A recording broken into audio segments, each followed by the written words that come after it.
একবার জেনা করেছো, তোমার কাঁধের উপরে 100 বেত্রাঘাতের শাস্তি ঝুলে আছে এখনো, এবং 1 বছরের নির্বাসন তোমার জন্য ঝুলে আছে। সূরা নূরের 1 থেকে 4 নম্বর আয়াত পড়ে দেখবে। আর যারা বিবাহিত ব্যক্তি, যে দেবর ভাবি জেনা করেছেন, দুলাভাই শালি জেনা করেছেন, হ্যাঁ, এই প্রতিবেশীর স্ত্রীর সাথে জেনা করেছেন, অমুক কর্মকর্তার স্ত্রীর সাথে জেনা করেছেন, আপনারা পৃথিবীতে বেঁচে থাকার অধিকার হারিয়ে ফেলেছেন।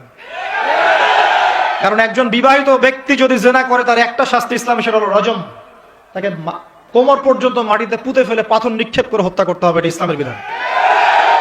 এই বিধান এখন চালু করা যাবে না। এই বিধান এখন পৃথিবীর কোথাও আছে বলে আমাদের জানা নাই। হয়তো অল্প কিছু জায়গায় থাকতে পারে, এটা আল্লাহর ইচ্ছা। বেশিরভাগ জায়গায় এইসব বিধান নাই, কিন্তু আল্লাহ পাকের আসমানে এই বিধান আছে। জমিনে এইসব বিধান নাই ঠিকই, বাট আল্লাহ পাকের আসমানে এই বিধান আছে। মৃত্যু হয়ে গেলেই শাস্তি ভোগ করবে যদি তওবা না করে মারা যায়। তবে যদি আপনারা তওবা করেন, এই শালি তুমি যদি তওবা করো, দুলাভাই যদি তওবা করে, এই দেবর যদি তওবা করে, ভাবি যদি তওবা করে, আল্লাহ পাক রাতের অন্ধকারের তওবা আল্লাহ পাক কবুল করতে পারেন। কিন্তু একজন বিবাহিত ব্যক্তি যদি জেনা করে ফেলে, নাউযুবিল্লাহ, যে দেবর ভাবি শালি দুলাভাই তোমরা শোনো, যদি বিবাহিত কোনো ব্যক্তি জেনা করে ফেলে, সে যদি খাস তওবা করে আল্লাহ পাকের কাছে, আল্লাহ পাক যদি তার সমস্ত গুনাহ মাফ করে দেন, তারপরেও যদি তার এই মামলাটা ইসলামিক কোর্টে চলে আসে, তাহলে তাকে রজম করতেই হবে, বেঁচে থাকার অধিকার নাই। আমি দলিল দিচ্ছি, শোনেন। নবী সাল্লাল্লাহু আলাইহি ওয়াসাল্লামের একজন সাহাবী, মহিলা সাহাবী, তিনি পাপ করে ফেলেছেন। কি করেছেন? জেনা করে ফেলেছেন। বিবাহিত ব্যক্তি ছিলেন। নবীর কাছে এসে বলছেন, ইয়া রাসূলুল্লাহ তাহহিরনি, আমাকে পবিত্র করুন, আমি অন্যায় করেছি। নবী সাল্লাল্লাহু আলাইহি ওয়াসাল্লাম বলছেন, মুখ ফিরিয়ে নিচ্ছেন, একবার ডান দিকে মুখ ফিরাচ্ছেন, একবার বাম দিকে মুখ ফিরাচ্ছেন। নবী শুনতে যাচ্ছেন না। বাসায় যাও, তওবা করো, আল্লাহর কাছে তওবা করো, আল্লাহ মাফ করে দিবে। বাসায় চলে যাও, তওবা করো, আল্লাহ মাফ করে দিবে। সে মহিলা বলছে, না ইয়া রাসূলুল্লাহ, আমি অনেক বড় অন্যায় করেছি, আমাকে পবিত্র করুন। আপনি পবিত্র না করেন তাহলে পরকালে আল্লাহ আমাকে শাস্তি দিবেন, আমাকে পবিত্র করুন। এবার নবী সাল্লাল্লাহু আলাইহি ওয়াসাল্লাম বললেন, বাসায় যাও। তুমি গর্ভবতী হয়েছো? হ্যাঁ। বাচ্চা খালাস করো, তারপরে এসো, তোমার বিচার করে দেওয়া হবে ইনশাআল্লাহ। সেই মহিলা বাসায় ফিরে গেল, তওবা করতে থাকলো। তার গর্ভের সন্তান বড় হতে লাগলো। এক পর্যায়ে সন্তান জন্ম হলো।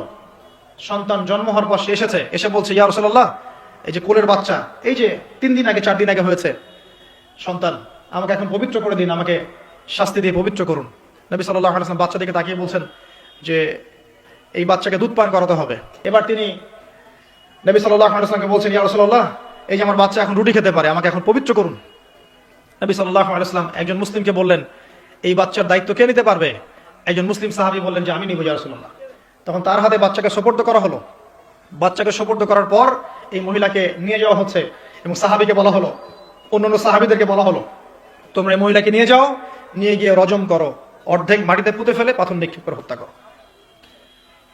এবার সাহাবীরা এই কাজ করছেন। খালিদ বিন ওয়ালিদ রাদিয়াল্লাহু আনহু, বিখ্যাত বীর সাহাবী, তিনি তখন মুসলিম হয়েছেন এবং অনেক যুদ্ধের নেতৃত্ব দিচ্ছেন। তিনি একটা পাথর নিক্ষেপ করেছেন।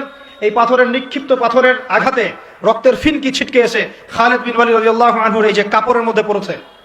তখন খালিদ বিন ওয়ালিদ রাদিয়াল্লাহু আনহু তিনি বলছেন, ছি, আমার কাপড়ে একজন ব্যভিচারী নারী রক্ত পড়লো, এরকম একটা স্টেটমেন্ট তিনি করেছেন। তখন নবী সাল্লাল্লাহু আলাইহি ওয়াসাল্লাম রাগ করে বলেন, এ খালিদ, তুমি থামো। তুমি জানো এই মহিলা অন্যায় করার পর এমন তওবা আল্লাহর কাছে করেছে, এত বেশি তওবা সে আল্লাহর কাছে করেছে, বিগত এই সময়গুলোতে, এই তওবা যদি পুরো মদিনাবাসীর মধ্যে ভাগ করে দেওয়া হয় তবুও কম হবে। এবং সেই মহিলা এখন জান্নাতে আছে, জান্নাতে নদীতে সাঁতার কাটছে ইনশাআল্লাহ। আমি বুঝাতে পারলাম কিনা? এই মহিলাকে আল্লাহ পাক মাফ করে দিয়েছেন, তিনি জান্নাতে আছেন ঠিকই, দুনিয়াতে তার বিচার নবীজি করেছেন তারপরেও। আমি কি বুঝাতে পারলাম যে বিবাহিত ব্যক্তি ব্যভিচার করলে কিরকম শাস্তি হবে? এরপরেও যারা এখন ওই জেনার অপরাধে লিপ্ত আছেন, অবিবাহিত হন আর বিবাহিত হন, আল্লাহর ওয়াস্তে আজকে গভীর রাত্রে গিয়ে তওবা করবেন, রাত্রেবেলা ওযু করবেন, জায়নামাজে দাঁড়াবেন। তোমরা কি মনে করো যে গার্লফ্রেন্ডকে নিয়ে হোটেলে রাত কাটানোই জানা? তুমি যে তার হাত ধরে ঘুরছো এটাও জানা?